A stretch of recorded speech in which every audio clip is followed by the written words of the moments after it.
அடுத்து என்ன செய்யணும்னு தெரியாம இருக்கிற சில வள்ளங்கள் உண்டு.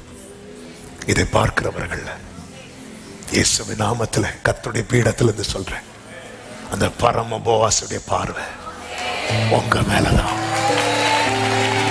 உங்க மேலதான். அவர் பார்த்தாலே போதும். வேதம் சொல்லுகிறது 14வது வசனம் 2:14, பின்னும் போவாஸ் சாப்பாடு வேளையிலே அவளை பார்த்து, என்ன வேளை? ஆமென்.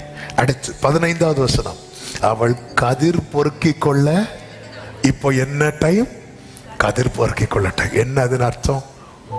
அவர் பார்வை விழுந்துட்டுனா எந்த வேளையில என்ன கிடைக்கணுமோ அந்த வேளையில அது கிடைக்கும். சாப்பாடு வேளையில அவளுக்கு என்ன கிடைத்தது?